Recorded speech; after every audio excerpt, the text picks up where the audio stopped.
అఖిలభువనదీపం భక్తచిత్తాభ్యసూర్యం సురగుణమునిసేవ్యం తత్వమస్సాదిలక్ష్యం హరిహరసుతమీశం తారక బ్రహ్మరూపం సభరిగిరినివాసం భావయే భూతనాదం. స్వామియే శరణమయ్యప్ప.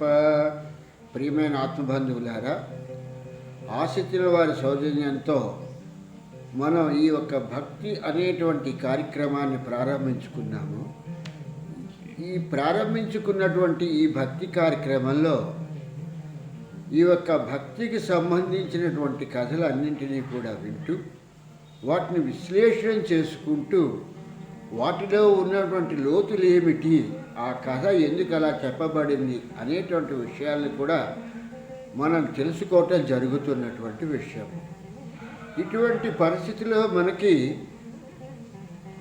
ఈ యొక్క ప్రవచకులు మనకి చెప్తూ ఉంటారు, మానవ మాతృలైనటువంటి వారి గురించి, వారి మహిమల గురించి, వాళ్ళ మహత్యాల గురించి చెప్తూ ఉంటారు.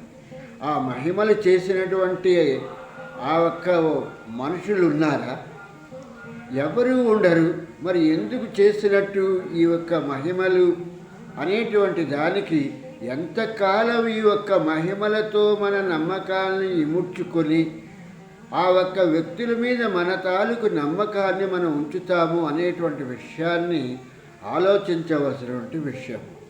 కొంచెం కూడా ఇటువంటి పరిజ్ఞానాన్ని ఆలోచించకుండా చదువుకుని ఎంతో విజ్ఞానాన్ని ఉంది అనుకునేటువంటి వాళ్ళు ఎంతసేపు వ్యక్తి పూజతో వీళ్ళు సంచరిస్తున్నారు తప్పితే ఆ యొక్క భగవంతుడి తాలూకు మహిమల గురించి చెప్పినా కొంతవరకు పర్వాలేదు అనేటువంటిది ఉంటుంది. ఎంతసేపు ఈ యొక్క రమణ మహర్షి గారు ఇలా చేశారు, లేకపోతే మిగిలిన వాళ్ళు అలా చేశారు అని అంటారు. శంకర భగవత్పాదులు లాంటి వారు చేసినటువంటి వారే ఈ లోకంలో ఉండకుండా ఆయన దేహాన్ని చాలించి ఆయన యొక్క దేహాన్ని వదిలేసి వెళ్ళిపోవటం జరిగింది. దేహం ఎటువంటి వారికైనా కూడా శాశ్వతము కాదు అనేటువంటి విషయాన్ని ఇక్కడి ప్రవచకులు ఎందుకు గ్రహించలేకున్నారు అనేటువంటి విషయం చాలా ఆలోచించవలసినటువంటి విషయం. అంత రాముడు భూమి మీద పుట్టి ధర్మానికి ప్రతిరూపంగా ఉన్నాడు అనేటువంటి ఆ రామచంద్ర ప్రభువు కూడా ఒకనాడు తన తాలూకు దేహాన్ని వదిలేసేసి ఆయన ఆ యొక్క స్వర్గలోకానికి వెళ్ళిపోవటం జరిగింది.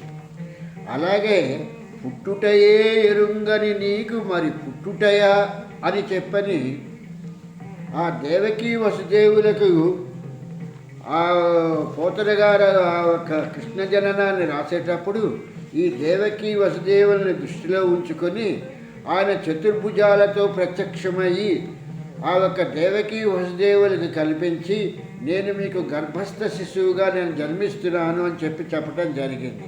అటువంటి పరిస్థితుల్లో ఆ యొక్క కృష్ణ భగవానుడు కూడా చివరికి నిర్యాణానికి వచ్చేటప్పటికి ఒక బోయవాడి చేతిలో తన తాలూకు ప్రాణాలను వదిలేసి ఆ బోయవాడు వదిలినటువంటి బాణంతో అతను నిర్యాణం చెందినట్టుగా అదే పోతన గారు రాయటం జరిగింది.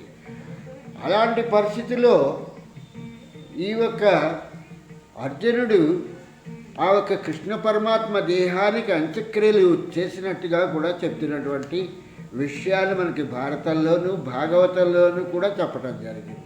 ఇటువంటి పరిస్థితిలో మహిమలు అనేటువంటి వాటిని మనం ఒక 10 మంది ఎదురకుండా చెప్పటం మూలంగా మనకు వచ్చేటువంటి లాభం ఏమిటి? చెట్టు పేరు చెప్పి కాయలు అమ్ముకోవటానిక? అంటే ఆయన తాలూకు మహత్యాలు చెప్తే మనకేమొస్తుంది? ఈ మహిమల్ని పొందటం మూలంగా మనం ఎంతకాలం ఈ భూమి మీద ఉంటాము? ఎవరి దేహాలు కూడా ఉపాధులు ఏవి కూడా శాశ్వతము కాదు అనేటువంటి విషయాన్ని తెలుసుకుంటున్నప్పటికీ కూడా ఇంకా ఈ యొక్క మహిమలు మహత్యాలు అని చెప్పేసి అని ప్రారంభించి ఈ ప్రవచకులు ఎంతకాలం ఈ జనాలకి ఈ యొక్క మహిమల గురించి చెప్తారు అనేటువంటి విషయం అర్థం కానటువంటి ఒక పద్ధతిలాగా ఉన్నది. ఎంతసేపు చూసినా బ్రతకటానికి ఈ మహిమలు మహత్యాలు చూసే బ్రతకటమా? ఈ మహిమలు మహత్యాలు లేనటువంటి జంతువులు బ్రతకటం లేదా? వాటి కాలమైపోగానే ఏ వేటలోనో దేంట్లోనో సింహానికో పులికో దేనికో దానికో ఆహారం అయిపోతున్నారు ఆ ఉపాధులన్నీ కూడా. అలాగే మానవులు కూడా ఆ సమయం ఆసన్నమయ్యేటప్పటికి తమ ఉపాధులైనటువంటి దేహాల్ని వదిలేసి వెళ్ళవలసినటువంటి సమయం ఎప్పుడైనా ఒక రోజు నాటికి రావలసినదే. అటువంటి పరిస్థితిలో వీళ్ళు ఈ మహిమలు మహాత్యాలు అని చెప్పేసరి ఎంతకాలం ఈ కాలహరణం చూస్తారు. ఆ చాగే గారు చెప్పినట్టుగా కాలహరణమేలరా హరే అనేటువంటి పరిస్థితిలాగా ఆ ఒక్క కాలహరణం ఎందుకు చేస్తున్నట్టు ఆ ఒక భగవంతుడి తాలూకు కథలని చెబుతూ ఇప్పుడు ఈ యొక్క పరీక్షిత్ మహారాజు తన తాలూకు నిర్యాణంలో 7వ రోజు నాటికి ఆయన ఒక్క దేహాన్ని వదిలేస్తారు అంటే ఆ భగవత్ కథలు వింటూ ఆయన తన తాలూకు దేహాన్ని వదిలేయటం జరిగింది.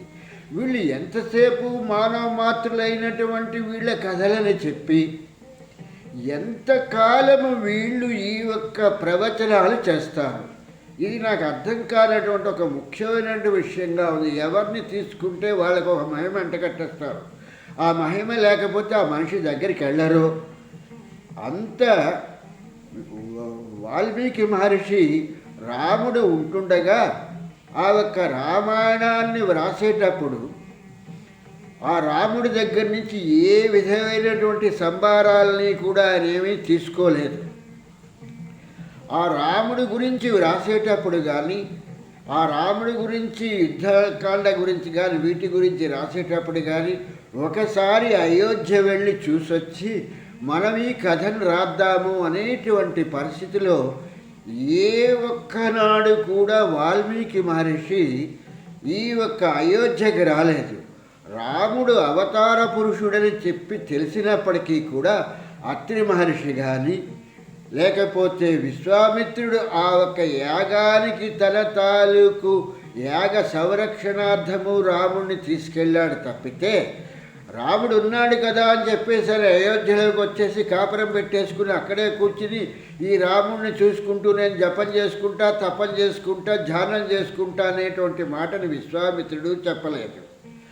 అలాగే భారద్వాజుడు చెప్పలేదు. మాతంగ మహర్షి గారు కూడా చెప్పలేదు. రాముడు అవతార పురుషుడని చెప్పి తెలిసినప్పటికీ కూడా ఏ ఒక్క ఋషి కూడా ఏనాడు అయోధ్యకు వచ్చి అయోధ్య గొప్పతనాన్ని కానీ అయోధ్యలో ఉన్నటువంటి రాముడు యొక్క వైభవాన్ని కానీ ఏ ఒక్క ఋషి పుంగవుడు కూడా వర్ణించలేదు. ఈ మాత్రం ఇంగిత జ్ఞానం కూడా లేనటువంటి ఈ ప్రవచకులు ఏం మాట్లాడుతున్నారో ఒకసారి అర్థం కాని విషయం అవుతుంది. ఎంతసేపు కూడా పొగడ్తలు మహిమలు మహత్యాల గురించి మాట్లాడటమే మిగులుతుంది తప్పితే అంతకు మించి ఇంకా ఏంటి వీళ్ళు చెప్పేటువంటి ప్రవచనాలు అనేటువంటివి అనిపిస్తున్నటువంటి విషయము. ఇలాగే శ్రీకృష్ణ పరమాత్మ పరిపూర్ణ అవతారుడని తెలిసినప్పటికీ ఆ ఒక అవతారంలో ఉన్నటువంటి సమయంలో అందరూ ఉన్నారు. పరశురాముడు ఉన్నారు, మిగిలినటువంటి ఋషి పుంగవులందరూ కూడా ఉన్నారు. ఏ ఒక్కళ్ళు వచ్చేసేసి ద్వారకా నగరంలో కాపురం పెట్టేసి అవతార పురుషుడు ఇటువంటి సమయంలో మనం ఈయన్ని చూడకపోతే మళ్ళీ మనకి చూడటం తటస్థించదు అనేటువంటిది కూడా వాళ్ళు ఏనాడు కూడా అనుకోలేదు. ఈ యొక్క రాయభారానికి వెళ్ళినటువంటి శ్రీకృష్ణ పరమాత్మ విదురుడింటికి వచ్చి భోజనం చేస్తే ఆ విదురుడు ఆయనకి సకల పదార్థాలతో భోజనం పెట్టి ఎంతో భక్తి శ్రద్ధలతో పూజించాడు తప్పితే